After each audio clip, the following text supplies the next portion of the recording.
Good morning.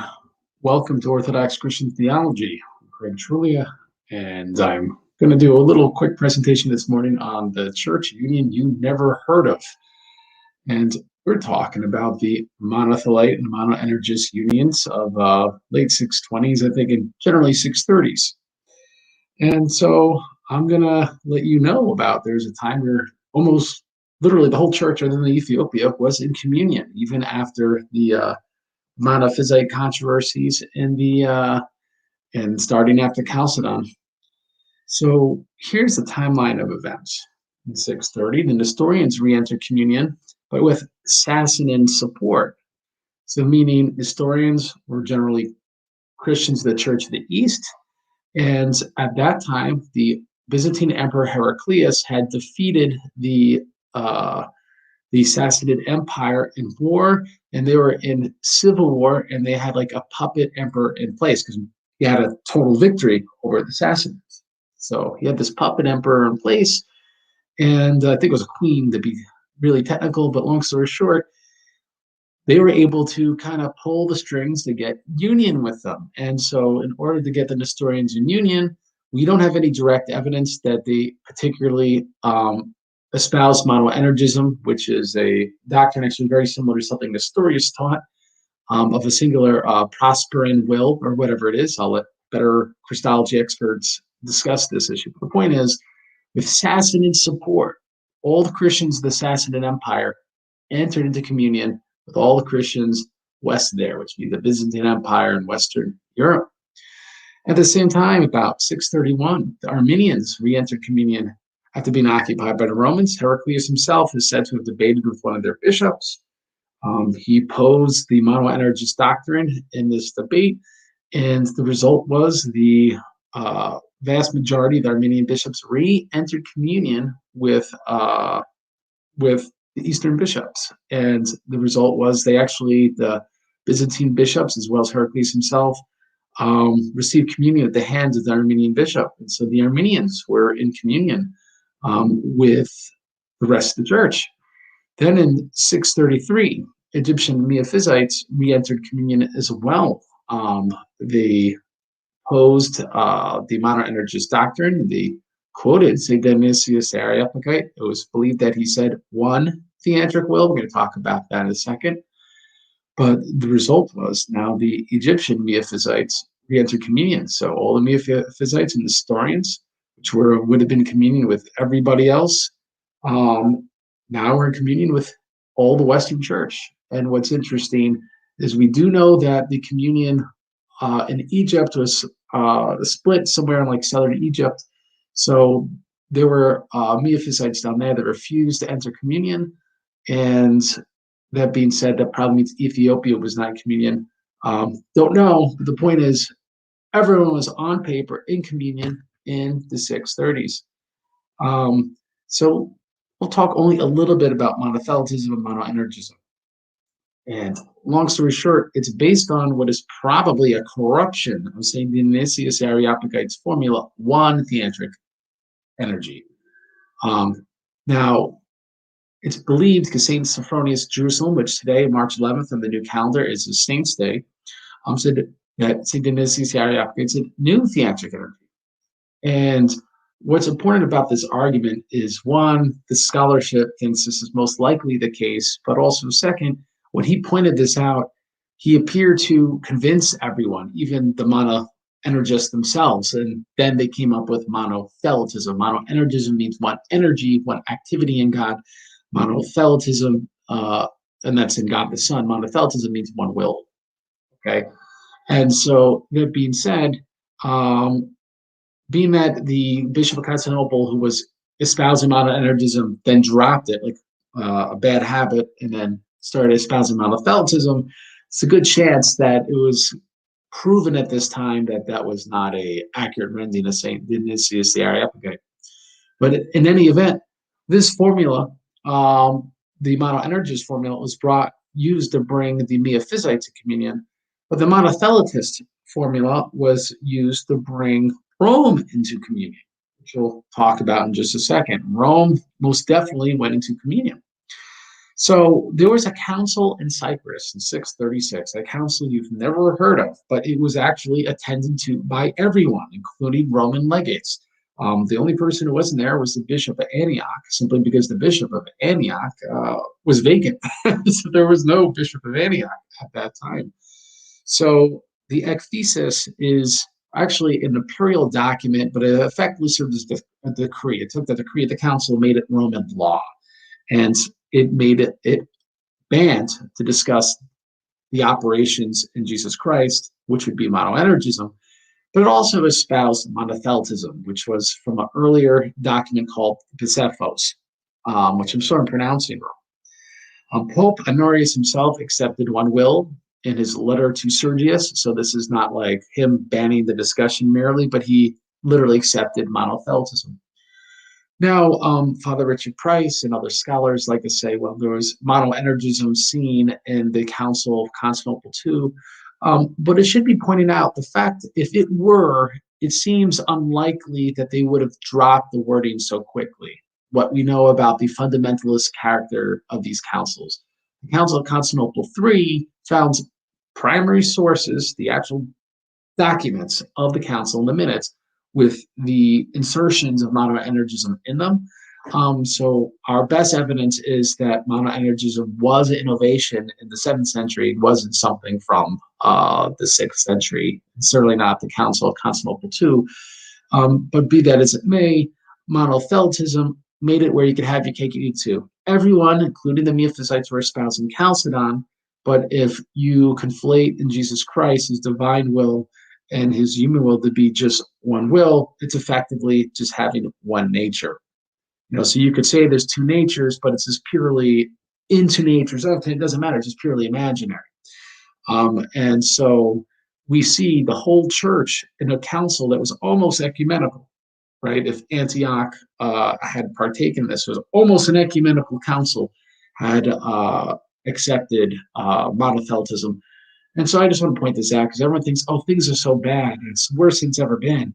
I think the worst it's ever been has been the 636 Council of Cyprus. It's way worse than the Council of Florence because almost everyone was on board, including Jerusalem. Well, not Jerusalem, including the Bishop of Rome. What Jerusalem did was under St. Sophronius is not all that clear. St. Sophronius didn't lose his job. So I'm not sure if he, through a legate that was dastardly, had theoretically accepted it, but he continued resisting monothelitism in name. So a council that's almost ecumenical, but Antioch certainly did not take place, and Jerusalem probably did not accept, but this is not like it's translated, and I could tell you I've read it personally.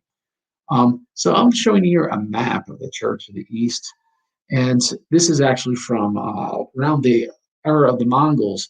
So it's not entirely going to be, this is exactly all the churches that were in communion in the 7th century, but it gives you an idea how big this was. So as you could see, between Turkey and Iran, if you don't know anything about the map of the world, I'm sorry, but look at the words Armenia, Dalia, all these areas would have been in communion with Constantinople and with Rome, and it was a huge area that probably would have included that small island off the coast of Ethiopia, which, believe it or not, wasn't Ethiopian, but Indian, as well as the Christians in Kerala, which most scholarship believes were Nestorians at this time. But obviously the Caroline Orthodox themselves, as we had a priest on our channel, does not believe that. But be that as it may, all these churches would have been in communion with the churches of the West. So this is global communion. It's mind-boggling how big this is. It's very interesting, but I bring this up because it was all predicated upon monothelitism and monoenergism. It wasn't predicated upon a strict Chalcedonianism as we understand it today. So how did this all fall apart? Let's go back to the timeline. We talked about that Council of Cyprus in 636.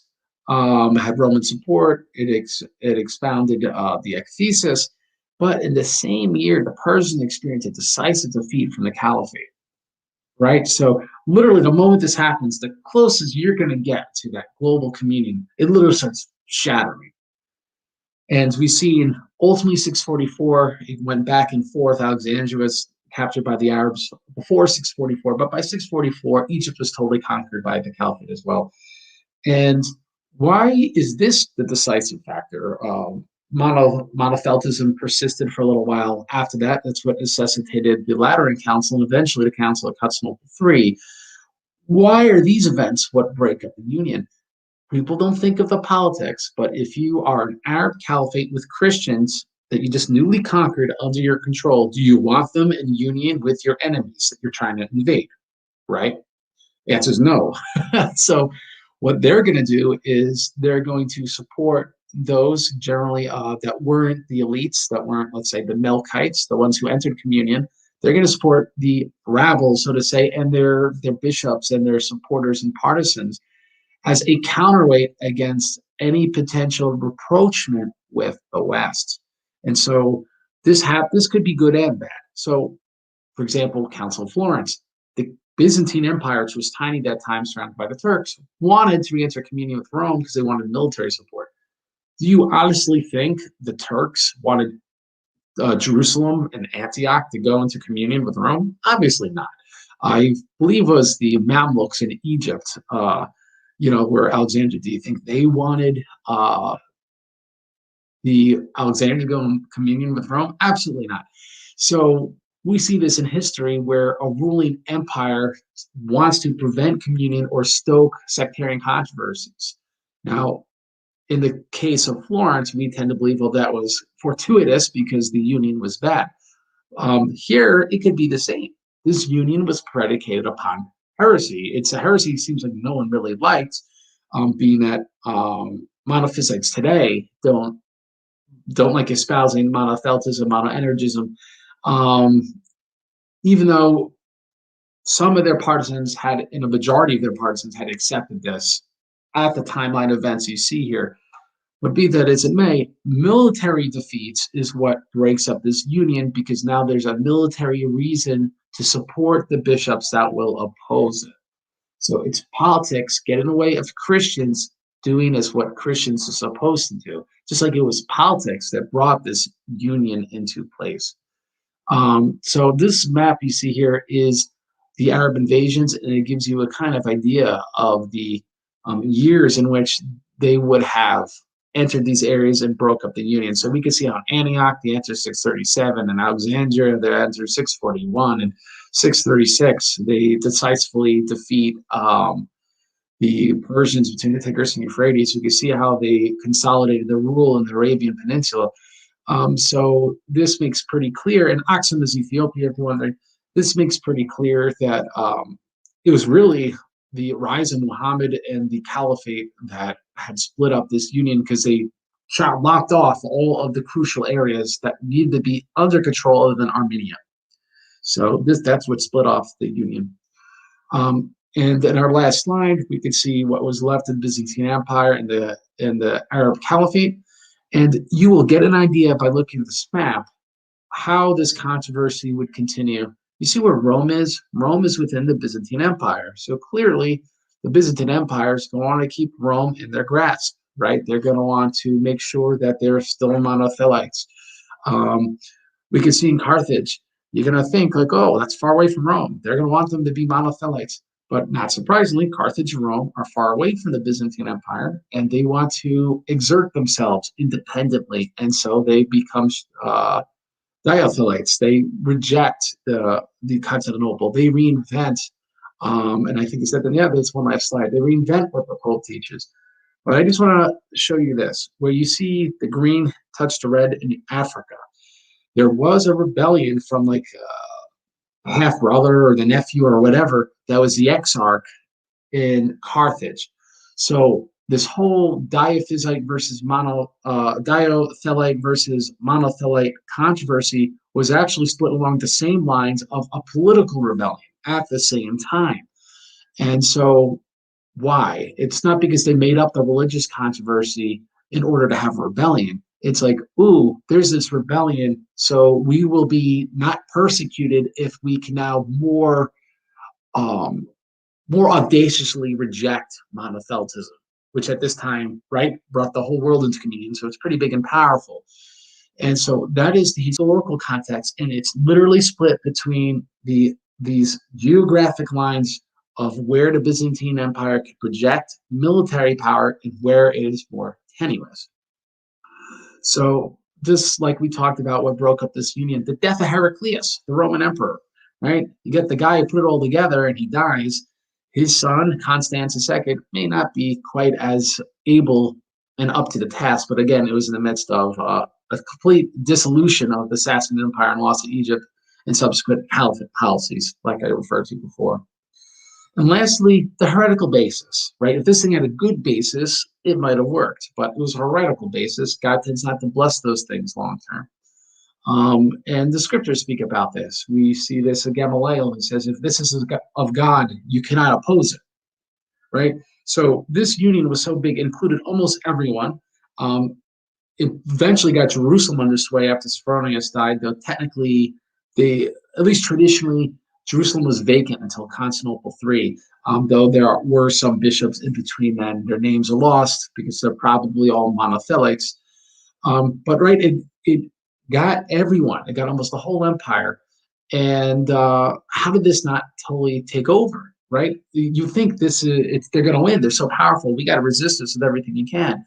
And they ended up taking St. Maximus, coming out his tongue, cutting off his hand, and it didn't prevail because the church will always prevail against the gates of hell barraging against her.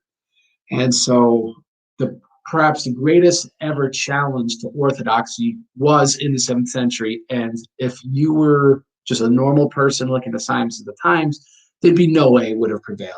There's a global communion, there was this invasion of the Antichrist and these apostate Arabs, because they're essentially these former Christians that looked Aryanized, and you go, this is the end, but it wasn't. So that's a good reminder for us that it could look awful, but it will get as bad and probably worse eventually, don't know in my lifetime, than this union of the 7th century. But it could get pretty darn bad, and God could get the church out. It has happened before. So, of course, that's what broke up the union. God's not going to bless a heretical union.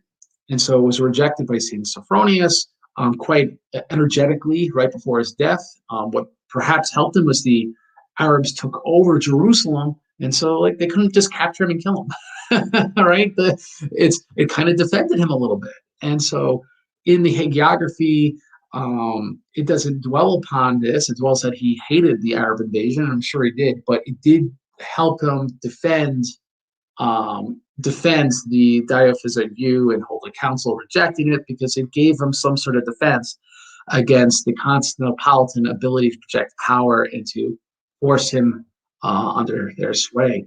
It was also subsequently rejected by Rome, who essentially reinvented Honorius. Essentially, they said that the one will of Jesus Christ was a way of speaking of his human will. They weren't really talking about, there weren't really two wills the whole time. They're just talking about his human will. And this is somewhat tortuously argued by St. Maximus and by popes contemporary of his time. The reason why we reject it is simply not because it's impossible. I would never want to reject what a saint says, especially in a work like Disputation of Pyrrhus.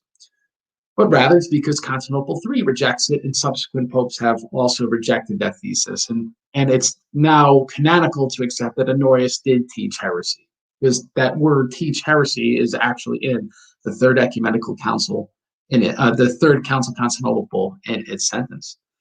And so I think that is everything today.